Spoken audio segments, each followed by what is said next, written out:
Hi, this is Barry, and welcome to the Simplicity Zen podcast. If you're listening on YouTube, if you could take a moment and hit the subscribe button and the alert and even the like button, I'd really appreciate it. And the reason I ask is I'm happy to see this podcast get distributed to more people. And YouTube is pretty data-driven in how it distributes stuff. The more likes and more subscribes and more alerts that people do, the wider they distribute it. And also, if you are listening on a podcast tool, I think they have those built-in subscribe buttons. And also, you can go to the website and sign up for the mailing list. Today, our guest is Laurie Kosei Nyokai Senauke. Laurie began formal Zen practice in 1980 at San Francisco Zen Center. And she was a resident of the Soto Zen monastery, Tassajara, for 3 years. In 1989, she married Hozan Alan Senauke and moved to Berkeley Zen Center, where they raised 2 children together. She served as head student, otherwise known as shuso, at Berkeley Zen Center in 2003, and in 2006 received lay entrustment as a teacher. In 2018, she received priest ordination from her teacher Daito Steven Weintraub, and quickly afterwards was shuso again at Tassajara. In 2001, she received Dharma Transmission from her teacher, making her a full priest and an official Zen teacher. Thank you so much for joining us today, Laurie. Thank you. Did I get the gist of that pretty much overall? Yep. Pretty much right? Okay. So right now you're still living at Berkeley Zen Center, is that correct? Yes. And do you have kids still in the house, or are they all left the nest? No, well, actually my son got the Zen bug and he's returned for the last 9 months and is living at Berkeley Zen Center and practicing with us, but he's about to move out. So I see. He came back in as a student. Yeah. He practiced with Harada Roshi in Japan for a little while, right? Yeah, I was watching your husband's abbot ceremony where his son surprised him with a rakusu. Yeah. Yeah, that was a pretty cool moment. That was a cool moment. Yeah. Do you know if he plans to go back to Japan, or is he gonna? In the long term, but right now he's just, he's trying to get his ducks in a row for livelihood and life and everything here. So it's not the focus, but it's very wonderful for us that he's come back into the practice. And we share that with him now, Is your other child? She's 31. She's in Chicago, and we share a lot of stuff with her too. And she's dabbled. I think she lived in Olympia for a while, and I think she got homesick and went to because she got homesick and went to the Olympia Zen Center for a little while, and then she's been to the Chicago Zen Center too. But yeah, so they're open to it. I mean, she's open to it. Yeah, I'm still not sure my kids really know what to think about it. They had I have to say they had no interest at all. And they were not even slightly interested. So don't worry about it. They'll, when life hits them, what life is really like, they'll check it out most likely. Yeah, I mean, I just want them to be compassionate in a way. I don't really care what form it takes. Yeah. Lifestyle choice. So did you raise them there at Berkeley Zen Center? We did. Yeah. 100%. Yeah. And we did some, I over the years, we had many different forms of family programs that we tried, while my kids were growing up and after they left too. So we did it in my living room. It's not a big center. So that was, so we've explored a lot of different approaches to family programs over the years, with just always with a small handful of kids, but. How would you guys handle retreats and sessions? Did you guys have to tag team, like one parent watches the kids, one parent? Yeah. I have to say, from the moment my kids were born until maybe they were 5 or 6, I really fell off in the practice. I can't, you always have that perspective on life, but my daily sitting almost evaporated to nothing during that period. Yeah. No interactions with teachers and stuff like that. Yeah. I mean, if I hadn't lived here, that's why I was really happy to find a way to raise a family within the community, because if I hadn't lived here, I don't know what would have happened, because you're just trying to get through each day pretty much. So right. Yeah, it's like One of my other guests said it's like a daily Rohatsu session just with your kids. Yeah, yeah. In fact, Zen practice is really good practice for parenting because you're on someone else's schedule, right? Oh, that's a good point. Yeah. So could you talk a little bit where you grew up and what your family situation was like and so forth? Yeah. I grew up in Portland, Oregon. My parents were, I would say they both, there was a lot of uh, born again Christians on both sides, but my parents themselves were, I would say that the social conscience was their religion in a way. They were both very progressive, very wrote letters to the editor, very involved in civil rights and also electoral politics, my mom especially. And my dad passed away when I was 9. Um, so we grew up sometimes going with my aunts to church, sometimes not, and I was for some reason I was always drawn to Eastern religion from a very early age, like as soon as like probably a teenager or high school or even maybe late middle school, but mostly high school, I guess. One of my friends found the book Zen Mind, Zen Flesh, Zen Bones Mm, on my own bookshelf. My mom when my mom had the book, and we were for some reason we started reading it aloud, and I was entranced by mhm, Zen, but also by all kinds of other Eastern religion, and I didn't know which was I didn't really understand that there was Buddhism and then there was Hinduism, Baba Hari Das or Baba Ram Das, and I didn't know the differences, but I always was drawn. There was a big Sufi community in Portland, mm. Sufi dancing community. We did that for a while. So I was always drawn to spirituality, Eastern kind of spirituality. Um, and yeah, It I just would kind of say, resonated with you. yeah, yeah. It always resonated with me. Hmm. And then my boyfriend was killed in a bicycle accident when I was 18, right at the end, right after high school. And that was, I would say, those two deaths, my father's death and his death, were also very instrumental from another angle. So I was interested in a, with the spirituality, Eastern spirituality, but then I think the place that Buddhism really addresses for us is our suffering. So the idea that of mortality and the idea of loss and losing that we'll lose whether we're going to lose everything basically.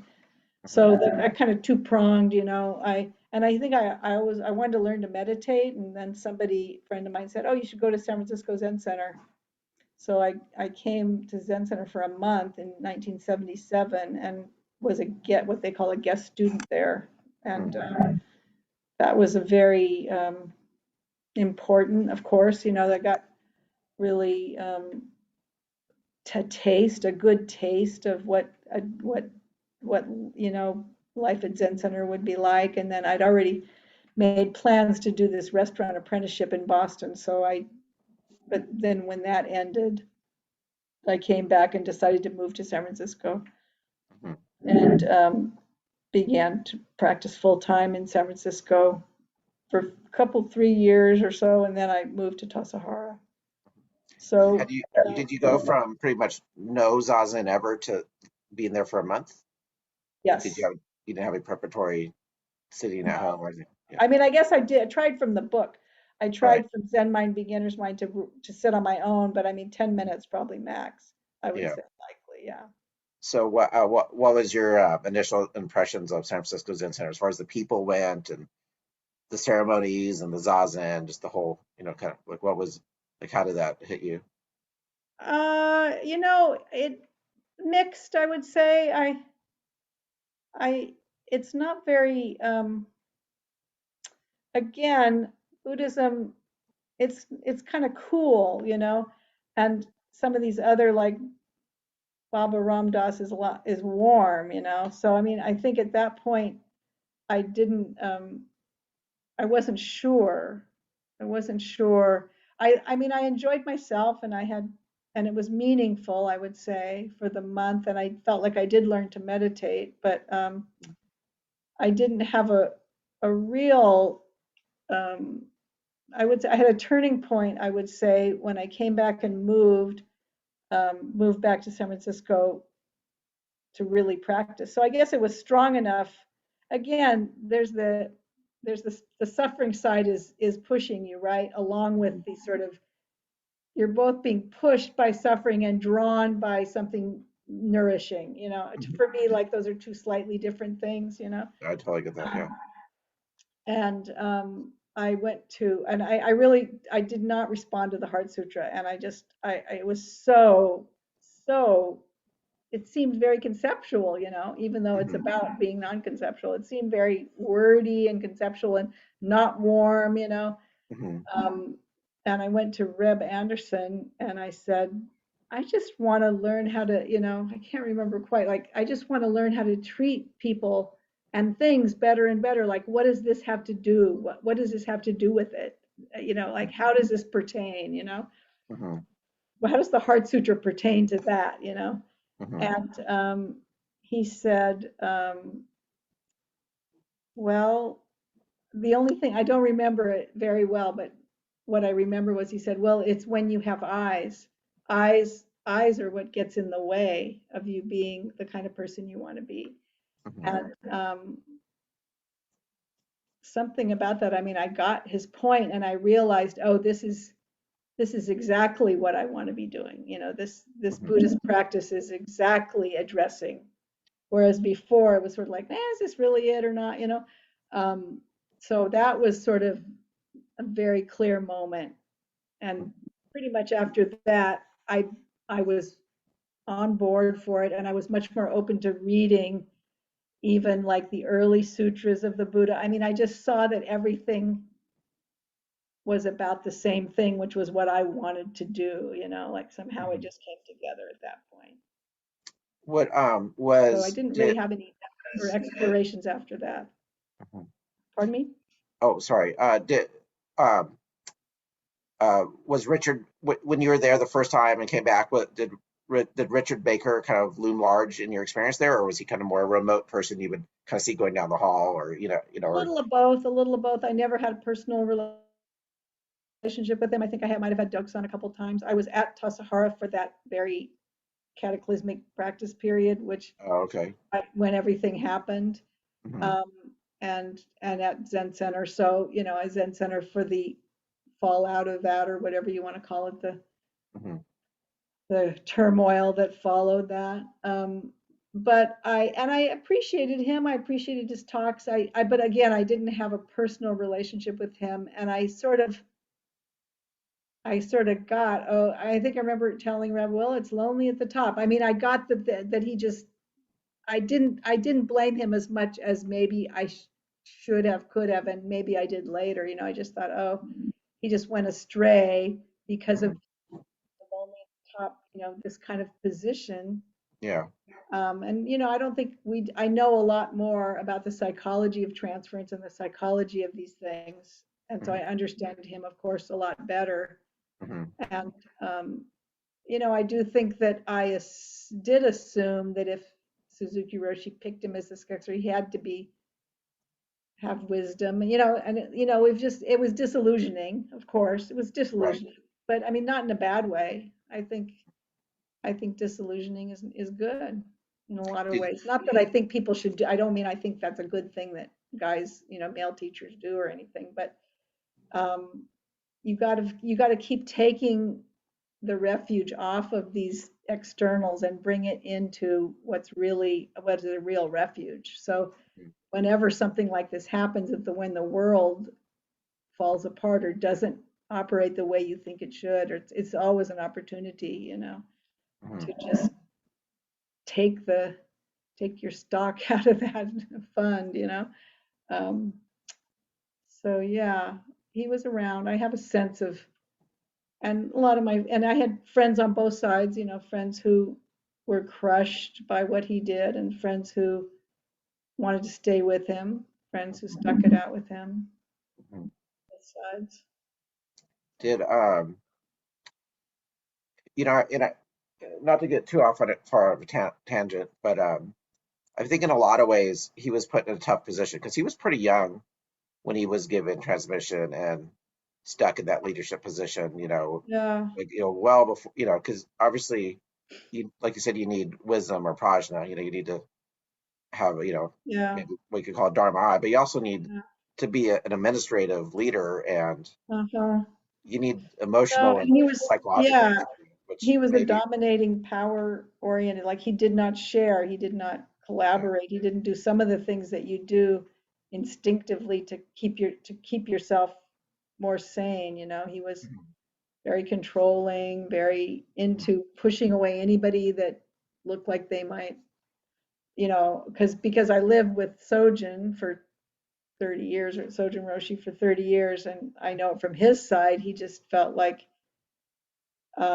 he just talked a good game basically, and hoodwinked everybody, I mean, I think from his point of view. So, Mhm. you know, um, and now we know so much more. We've seen, so this has happened so many more times. It's like when it happens now, we think, what are you thinking? Didn't Yeah, we go through and that I mean, already? it was bad at San Francisco Zen Center, but it was, I think crossed the line to criminality in other places, like, Yes, you know. there was a containment, and we managed to go on without him, which was a tribute to all this other people who'd been trained either by Suzuki Roshi or afterward. One Mhm. of my favorite teachers at Zen Center, Leslie James, wasn't, he didn't have a relationship with Suzuki Roshi. Mhm. And so there was a strong bench, I would say, to step in Mhm. after that. And it was very painful for everybody, I think. But it's another example of practice. It's like your pain is like fodder for your practice, and that's how you gain wisdom, is saying, not trying to get the world to go the way you think it would, but to study how the world is actually going. So it was very much a learning experience for me. Did you see people who were pretty committed to Zen just get so disillusioned they just gave up and left? Honestly, I didn't see that so much. I think what I saw, which we didn't know about, were people that had been wanting to leave and asking for permission to leave, even ordained people who had been felt called to do something else or leave Zen Center or start their own, whatever they were called to do, and Baker Roshi wouldn't let them, or they went along with his request to stick around, and Mhm. they all left in a hurry after this. I mean, they were just, it was the only thing keeping them there was him. It was like boom. There was a lot of that, and a few people went to study Buddhism academically. So I think I'm sure there were a few people who left wounded and don't trust practice anymore. I'm sure that happened. And maybe they circled back later. I hope so. But Mhm. mostly, I think it was people who had been held in some, going against what their intuitive sense of where they were supposed to be was, and They didn't want to disappoint their happened. teachers, so they were sticking around. They felt the freedom to go do something Interesting. else. Fascinating. Yeah. You mentioned that you I'm went a bit of to, a Pollyanna, so that might be a Pollyanna perspective. I don't think so.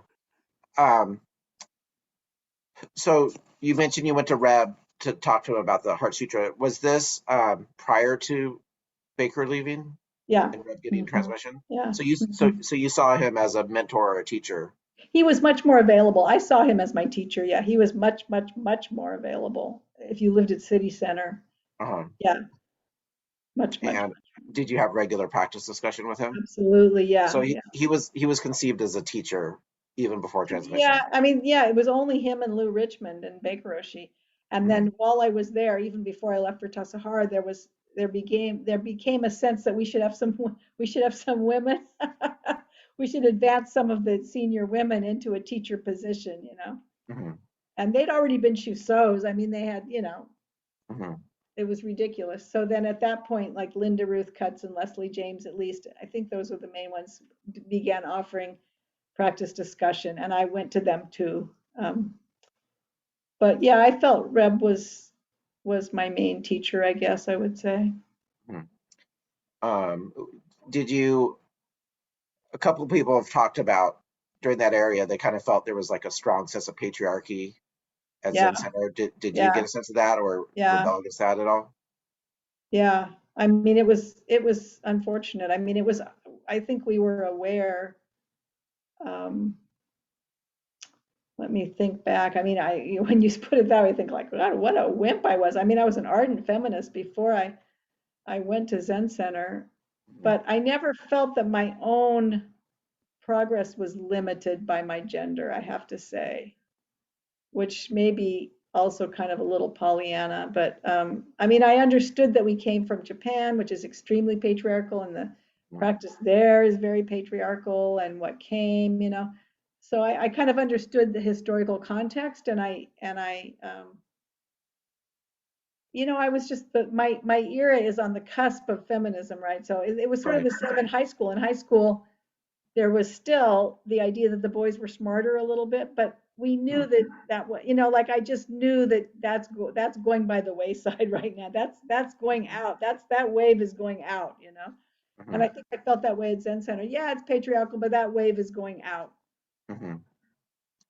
Um, so you were so when you so how long did you live at so did you live at City Center before you went to Yeah, for a couple years. So I was working at Greens. That was the era, that is the year of the businesses when a lot of Mhm.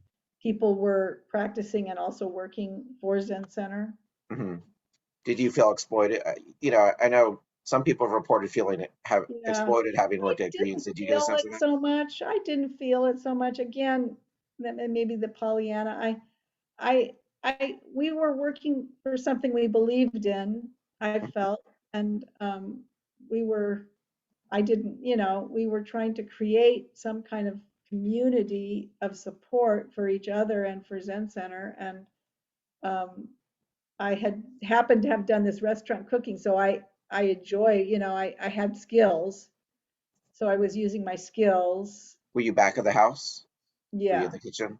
in the kitchen. Yeah. Mhm.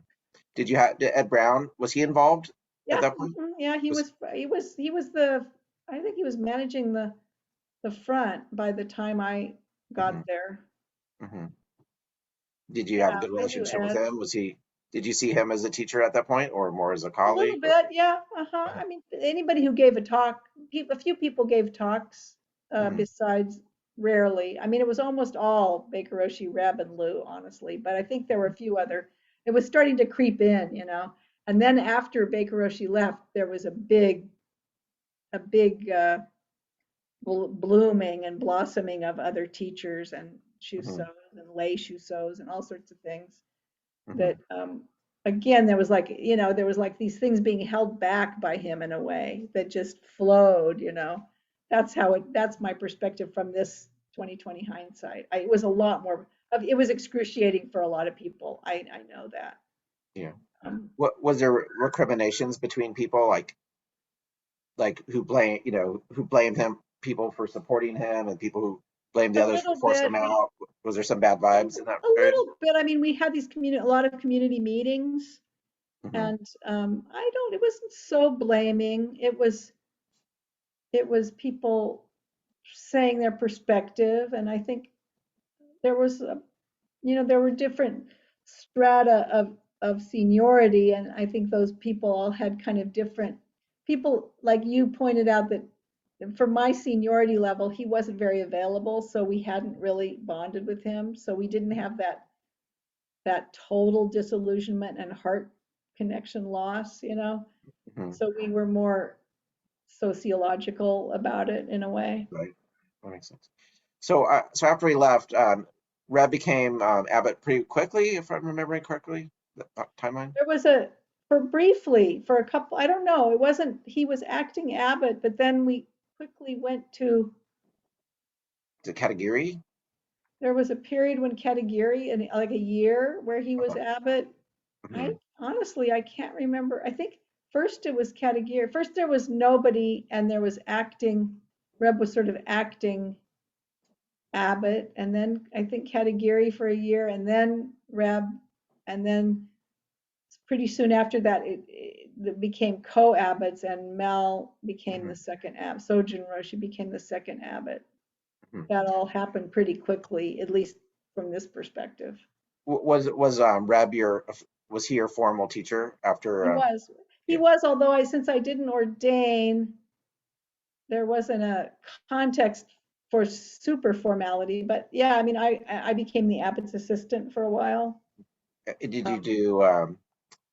Trying to remember when did you do Jukai? I did Jukai with him, yeah, in Yeah. '85, I think, or so. Uh-huh.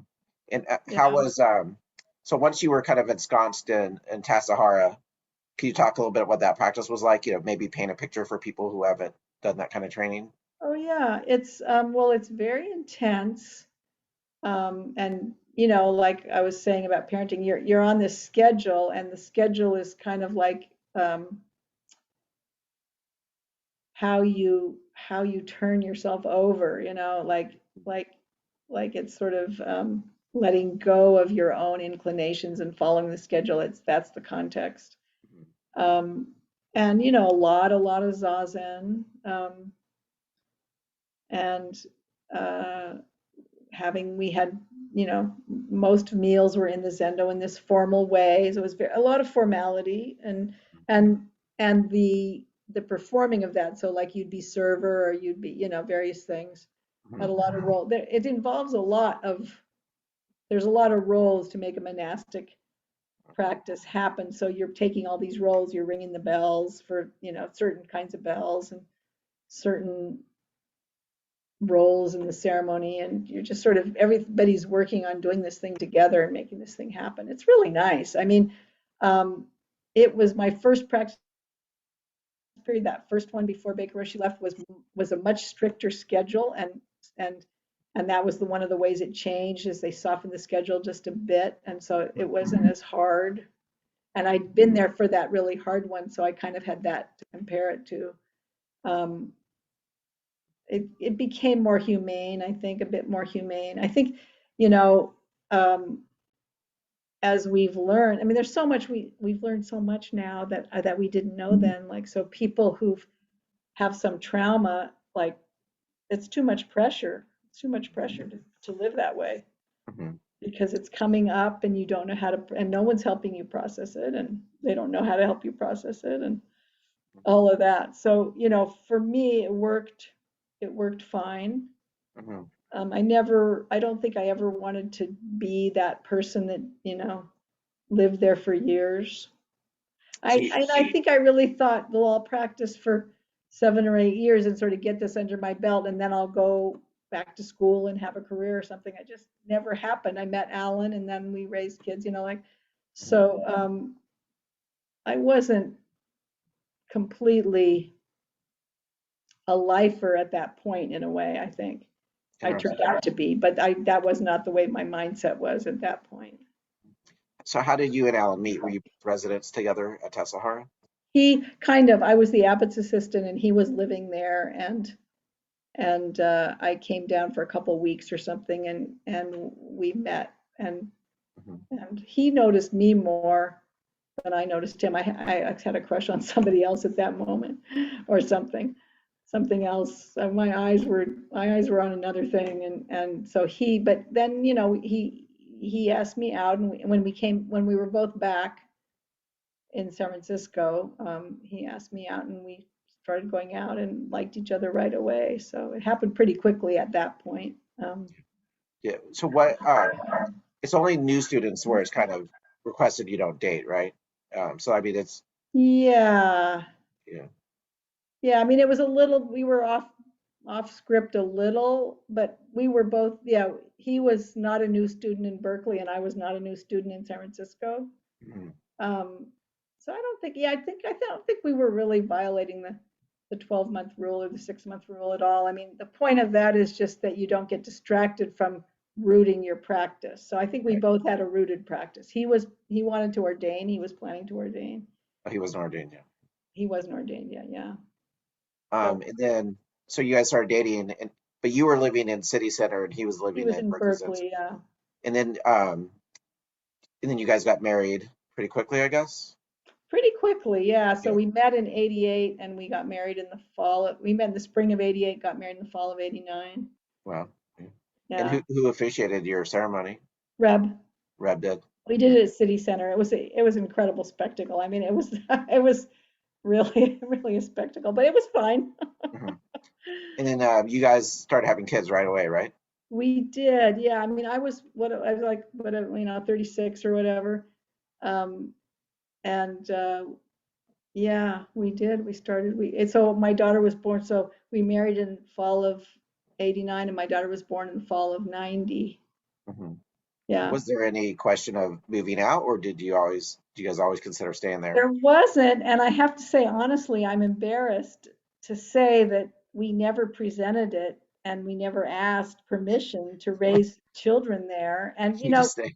things hadn't, I think now it would be a much bigger deal. Like at that Mhm, point, things hadn't exactly solidified at Berkeley Zen Center and stabilized, mhm, So the idea, yeah, I mean, I feel embarrassed now about how we did it, but I was sort of following Alan's lead, and we just sort mhm. of like slipped it in there.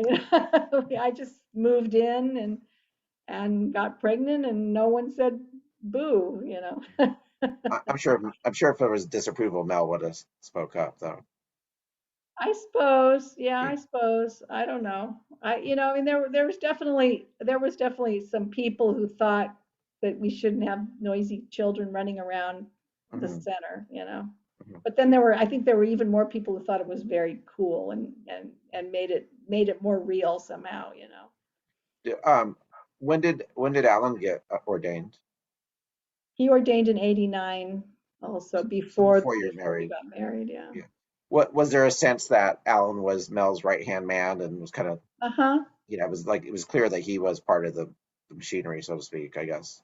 To me, it was, yeah. I mean, I think, it was just coming on at that point. It was pretty early still, Mhm, but he became more and more like we weren't even doing when I first got there, or I guess right after I moved in, it's like when we started doing practice periods and having shusos. Like Mel had not really assembled mhm, everything that was sort of like an official Soto Zen temple. And Alan had done enough in Japan, and he went to Japan for a month, and he's just someone who thinks organizationally, and he kind of sees the handwriting on the wall. So mhm. he was the one who helped Mel institute things like that.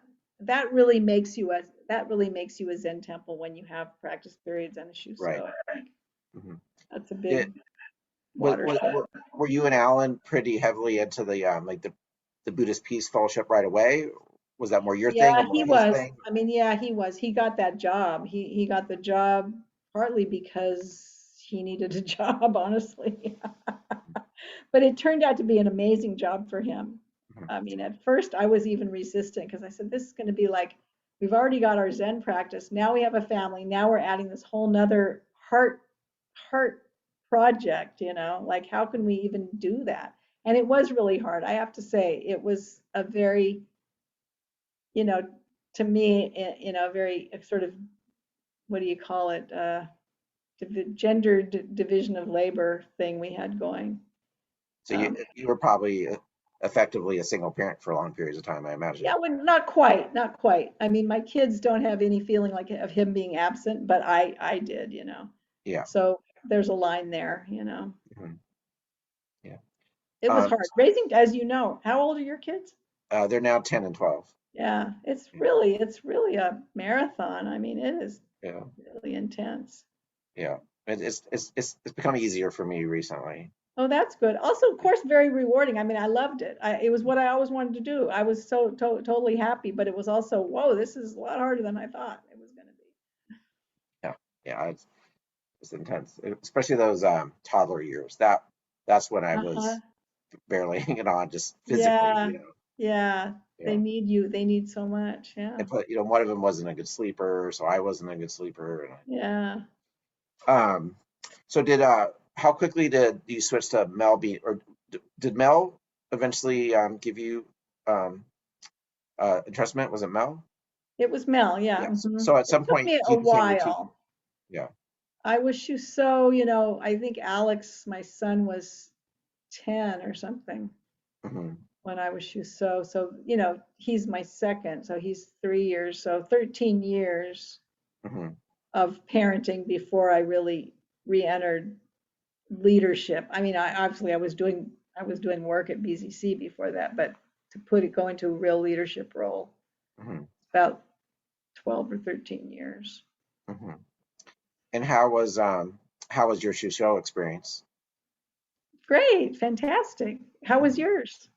Well, my little branch of Zen, we kind of the way it works is, I don't want to talk too much about myself, but Yeah. when you get ordained, you're kind of obligated to do kind of like Dharma kind of service projects, which is actually kind of why I do these interviews. It's one of the projects. Yeah, I see. Cool. Yeah, and so everyone's kind of so you're kind of like everyone's kind of put on the hot seat right away. I see. Uh-huh. Yeah, yeah. Yeah. Was it but it It's was really fun. I'm just saying it's really fun. I mean, I'm very introverted, so it was that in that way it was hard. Like, you're sort of exposed, and then there's a lot of transference. You're put in this position where people can't help but love you, but then they want more. They want to be your friend. I mean, there's an intensity about it, but the way I remember it is just having my practice just be buoyed up by all these people's support and encouragement to just practice and not do anything else. And it was really great. Yeah, I was never a member at Berkeley Zen Center, but I would show up a lot for sit-ins and in one-day sit-ins and stuff when I lived in the Bay Area. And I never, of course, I was an outsider, but I never really got the sense that it was like a really like drama-filled place. It seemed maybe it's just an outgrowth of Mel's laid-back personality, but it seemed like a pretty nurturing place as opposed to like a meat grinder where everyone's at each other's throats and stuff. Mostly, yeah, I think so. We definitely had our troubles, but yeah, mostly I would say it was partly Mel. Mel was a good model of that. I do think that I think it's inevitable. I don't know if you experience this, but I mean, what I experience with my fellow practice leaders is there's a kind of sibling thing that's happening where you're just always kind of jostling or getting in each other's way in a certain way and irritating each other. And you think it should be also wonderful and lovely, and you do love each other. And if anything were put to the test, of course you would come through for each other. But in the meantime, there's this like, why do they get more teaching opportunity? There's all this, just a little bit of jostling. But I see it really in psychological terms as just all our various different kinds of sibling issues coming up. And those are pretty old and pretty deep, so I'm not sure you ever get completely metabolized those, so they're not influencing anything. But I think we love each other at BZC, and we definitely love the practice and love BZC and want to work together to maintain it. Yeah, and Mel really seemed like a person who was generous in putting people in leadership positions and encouraging them to think so. Up. Yeah, I think so. Whereas another place where maybe there's just a few spots, there might be more, like jealousy and stuff. Yeah. So how was lay entrustment presented to you? Like how did he introduce that? He invited me to do it. He'd done 2 or 3 before, I think. He'd done a couple before, and he invited me to. And it was great. I mean, I really thought at that point, this is all I need. I don't need to get any more, what do you call it, the endorsement or something than this. And then that was fine. That was true for a long time. So you said I got it in 2006. And then I ordained in 2018. So for 12 years, that was great. That was fine. I mean, I was still raising my kids, and there's a long tail to that, because even when they're in college, for me anyway, they were still the center of my mind and heart. Did you, as a lay teacher, did you have students, like formal students? A few, I would say. Mostly, I mean, it happened that it kind of developed among the parents more, because I bonded with the parents when we were doing these family programs. I was sort of administering these family programs, and things continued. I had a group, a weekly group for a while, and that I kind of inherited from someone who had a ethical breach in their sangha. Um, and I don't think I was very. I learned the hard way, maybe, or something. I don't think I handled that the best possible way, In what and sense? I'm not sure what you mean. handled that group. So I don't Oh, think my teaching was oh, I see. enough to create, was solid enough to create a centrifugal force for that group. I see. So maybe that's, something I'm still working on. Mhm. So But Diane Rizzotta was my teacher for a while after she uh-huh. got transmission from Joko back. Do you Yeah. remember her when she was at I didn't know Berkeley Zen her. Center? She was already left BZC, but I've met Oh, her at interesting. some LZTA meetings, some Lay Oh, Zen cool. teachers. I've met her a bit. She's great. Yeah, I've met her several times. How about Robert Rosenbaum? Did you Yeah. see him around? Yeah, he was around for sure. Yeah. Yeah, We're pretty close, I would say, Bob and I. yeah, I'm a big fan myself. Yeah. Yeah. Um, okay, so you're raising your kids, you're in trustment, you're kind of you're doing a little bit of teaching. Could you talk a little bit how you came to be a student of Stephen Weintraub, like how that came Yeah. about? Yeah. I guess so. Yeah, I think I can talk about that. Yeah. Um, I was continuing to study with Reb. I was going to a monthly group, Hmm. mostly through, probably maybe Alex was 3 or something, so maybe it was 5 years after my kids were born. But I was in this group monthly, and then when the kids left home, he and I talked about ordaining, but he has this very strict um, way of being with his students, which is you move to Green Gulch for at least 5 years. So Hmm. I mean, I didn't want to do that, obviously. I mean, I couldn't figure out that didn't make it wasn't something that made sense to me. So you were conceiving of maybe getting ordained at that point. I brought it up. He might have brought it up. I brought it up. We both kind of brought it up as a possibility, Hmm. because I think the reason why, because my life was getting less and less lay in a way. Like I'm living at a Zen center. Hmm. My life revolves around the Zen Center, and I had work, but my work was not any kind of career or any kind of thing that I had any identity around, Hmm. just income. And so it just felt like the universe was kind of like narrowing me down into a temple priest, even without even being ordained. Hmm. And so it just, at that point, it just seemed to make sense. Hmm. It felt like more like something the universe was telling me rather than something I was driven to do. It's just like, well, wow. And then, I keep hearing about these people who got ordained and weren't even told how to wear their robes. Like, there's more and more ordinations under really different circumstances. And I'm not saying they don't make sense. I don't know the details, but it's like they're not living at a Zen center. They're not practicing formally. So I was like, well, wait a minute, that doesn't make sense. Hmm. I'm already living like a priest, so maybe I should do it. And then when I started to think about it, so then when Reb and I clarified that I couldn't do it with him, then I, thought about it for another year or something, and then I talked to him about, well, how about if I do it with somebody else?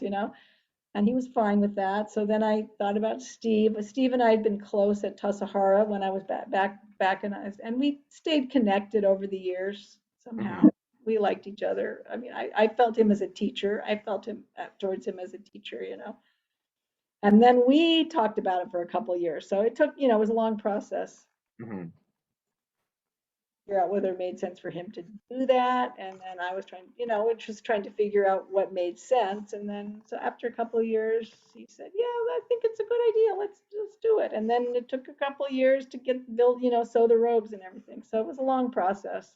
Hmm. And over that course of time, it just seemed to make more and more sense, Hmm. given the circumstances. Yeah. Did you do any? So did you, you know, as a priest, especially at San Francisco Zen Center, you're expected to know all the forms and stuff.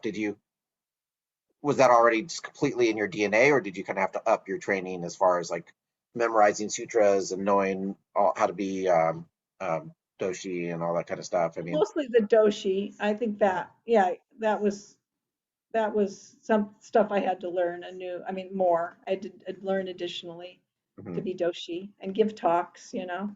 and do Were you practice expected to kind discussion. of? What?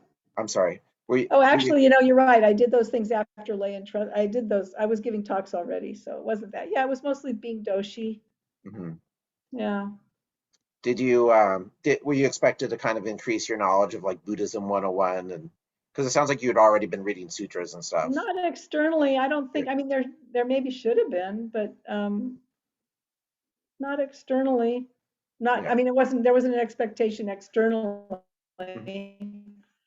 But too. I mean, I've always been in little when I'm, pairs studying a sutra or little groups studying a sutra. I mean, you know how it is with Mhm. you have to keep you Yeah. got to keep turning it over, you got to keep deepening it and widening it, everything. It's not something that's static. Yeah. So I think I would expect myself to do that. Of course, I could do a lot, way, way, way more than I do. Mhm. I'm quite lazy actually about it, but keep a little thread of. Alan and I read the whole Lankavatara Sutra out loud during COVID. Oh, it's That great. took a year. Took the Uh-huh. first year, yeah. And then So yeah, so then you got transmission after getting ordained.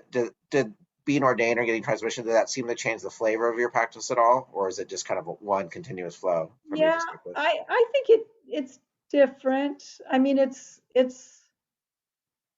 I would say being ordained is just there's a lot more. It's very much a mindfulness practice with the robes and stuff, and wearing them whether you feel like it or not. I mean, it's just more. Um, it's mostly mindfulness, honestly. I have to say, because you have to pay attention when you're putting them on, Hmm. and it's just a reminder that you're wearing these beautiful robes, these hand embroidered robes that you made, Hmm. and it sort of brings you back to your intention. So I would say it's it's a physical practice that, to me, it made me more um, deepened my commitment in some way, and then I would say Dharma transmission is really where for me, it was like, because there's nothing about this getting Dharma transmission, I think it's okay to say, there's nothing transmitted, there's not like some little bit more of an understanding of what the Buddha taught that we've been withholding from you and now we're going to give it to you. It's not like that. Have you had transmission? No. No. It's really like you're promising to carry this forward. You're basically saying, this is what I'll do with my life, is carry this forward. And sort of like, I was a little bit like, okay, I guess I'm promising this now. Do you feel a sense of pressure and obligation? That you, I I wouldn't have used pressure or obligation. I feel a huge responsibility. Yeah, mhm, a huge responsibility. Yeah, and something like, I think people think it sounds weird when I say this, but it really is like, well, wow, I said I would do this. Now I better do it. yeah, Um, and it wasn't like I wasn't going to do it before, but it's sort of like the difference between getting married and living together, that type of thing. It's like, interesting. oh, I said I would love this person no matter what, and now I got to do that. Mhm. Yeah, yeah. For me, ordination. One way it hit me that I didn't expect was being part of an organization, so to speak. Obviously there's tons of branches of Buddhism, but Right, really right. being part of like a tradition that goes back like 2,500 years. Like that was like because I've always felt like an American or like a Yes, Californian or a yes, deadhead or you know what I mean? yes. But to feel like wow, I'm part of this tradition that's like predates every empire on Earth by thousands of years. Yeah. It was really a trip that I was not expecting. It Yes, was and the ancestors. I mean, that's yeah, even more with yeah. Dharma transmission. It's about your ancestors and honoring the ancestors and worrying, being concerned about future generations, very concerned, very much honoring the ancestors and being very concerned about how this is carried forward for future generations. Yeah, ancestors, and being part of something bigger than myself, which already you were, already you felt that you're part of a Right. sangha or whatever, but this is like really big. And it even, in some ways goes back, it can even be bigger to other wisdom traditions, I think of other people who've tried to find a way to live as human beings, in some way that makes sense given all the obstacles and problems. So kind of as a longtime Zen practitioner, and you now have an official leadership role. What is it? What do you think we as American Zen practitioners? What do you think we could be doing better? Like what's some areas that you think we could be doing some work? And it's okay to say nothing. I think, well, definitely working on our own blocks to greater diversity, whatever they are, that's certainly, on a lot of our minds right now. And, how we manifest in our world to somehow help wisdom prevail in more outward circumstances. It's amazing how hard it is to feel like we can manifest wisdom. I mean, I know a lot of people do in their work and stuff. It's not quite what I'm saying, but you worry about the world and climate change and those kind of, like, I think that I've seen a lot of places when people are talking about climate changes, like, we need the faith leaders to step up here, and that's us, the faith leaders, Right. we need to step up on that. So that's really important. Those are all connected. I think the issues of racism and the issues of climate disaster are closely related to, not having self and other, not treating anything as an object, like the many things that are core issues of our practice, But yeah, that's what comes to mind. Is there, before we kind of wrap up, is there anything else you'd like to address or talk about? Nothing comes to mind right now. Thanks a lot. It was fun to talk about. Yeah. If someone wanted to get in touch with you, what would be the best way for them? Email, probably. Yeah. Yeah. You can give my email, or do I give it now? Sure, if you want to. Yeah. How do we do it? If you say it now, you'll get less spam from Berkeley Zen Center website. Oh yeah, it's so Laurie Senauke, my name without any punctuation at Gmail. Okay, great.